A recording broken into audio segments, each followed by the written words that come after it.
So I've got a couple of projects I'm working on. I'd like to show you this upgrade I've done for this Artwood snare drum. It's really cool. I've also updated some of these MTB50 mounts, more specifically the lever, so I want to show you that too. And I've also got a new 3D printer, and I've been experimenting a lot with that as well. Lots of little gizmos here, and I'll talk you through them. I'll start with these. These are lug locks.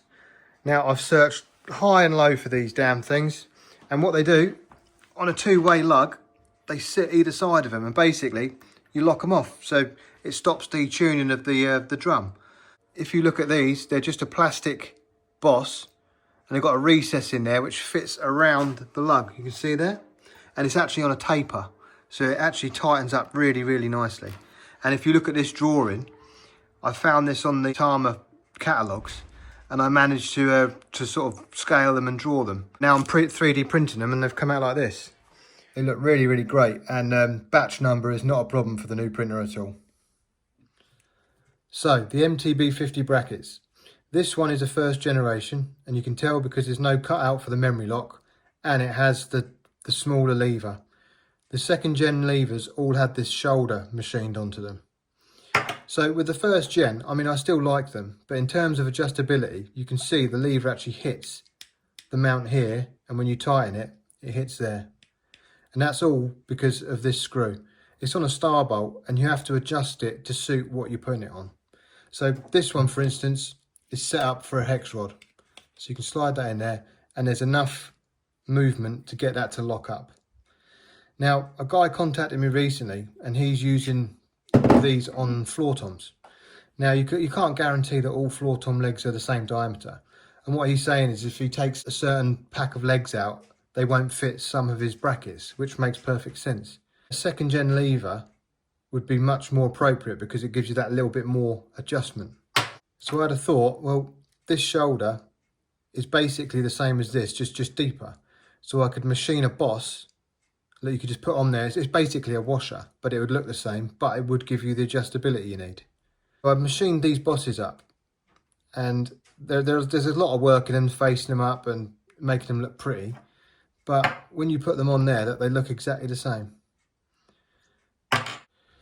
By the way, I have done a video on how you set these things up, but do not try and squash it and open this up because you will break it.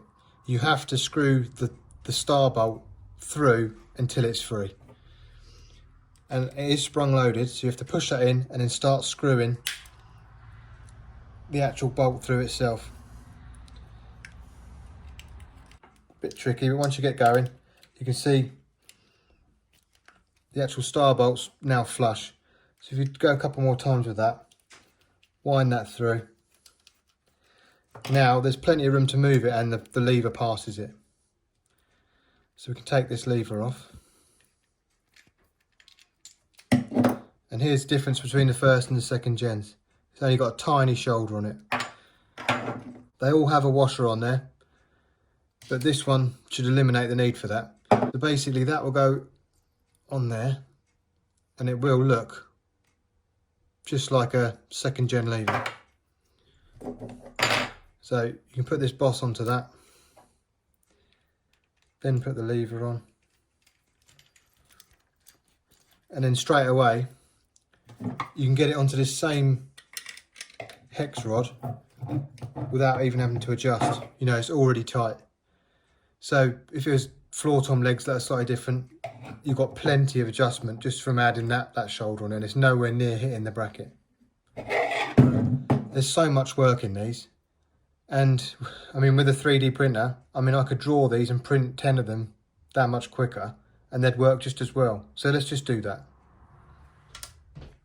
So onto FreeCAD, we'll make a parametric part, create body, and it's so simple. It's just 2 circles. Add our dimensions. I know the outside is 13mm and the inside is 8.2. There we have our shape. Pad it, and we know it's 4mm thick. Job's done. Highlight it, export, and we'll call that MTB50 washer. STL, save. Then we go into our slicer, find the new part, lever washer, open,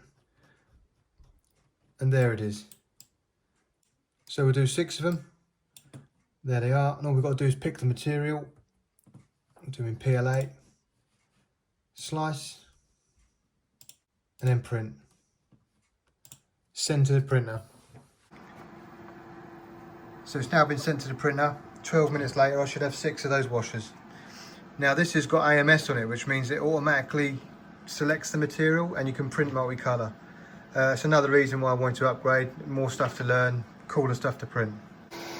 It's on 3 screws here, and that bed automatically levels itself every print. So in terms of reliability, it's absolutely brilliant. Now the ender was really good. I love it. I've learned so much on it, but the bed here, you have to manually adjust it. And if you print on that all day, it does move. So you have to spend time again readjusting it. Whereas this, you can just let it do its thing. And this is it here, printing in real time. It's incredibly quick. It automatically retracts the spool. Amazing bit of kit. So here they are. 12 minutes, 6 off. Like I say, the stainless ones look better without a doubt. But in terms of time, they probably take, I mean, unless you've got a CNC, you can't punch them out nowhere near as quickly as you can them. And granted, these will be stronger, but these, they don't need any strength. All it is a spacer. So if we replace the stainless one for a 3D printed one, it will do exactly the same thing. And to be honest, unless you're looking for it, it doesn't look too bad, but it'll give you plenty of adjustment. So they are an absolute win, they are. So as you guys have probably seen from my videos, I'm printing all sorts of stuff now, and I'm looking into doing everything properly and in batches, especially stuff like gaskets. I'm looking at running the plugs for the Freedom lugs. I know a lot of people wanted them, so I'm looking into that now.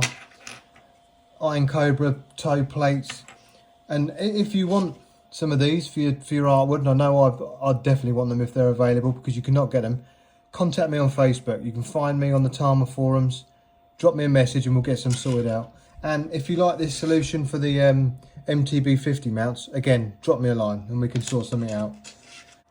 And in terms of other projects going on, I've got here a 14-inch Grand Star in cherry rose, and that's going to be rewrapped and converted into a floor tom. Don't worry, there won't be any drilling involved.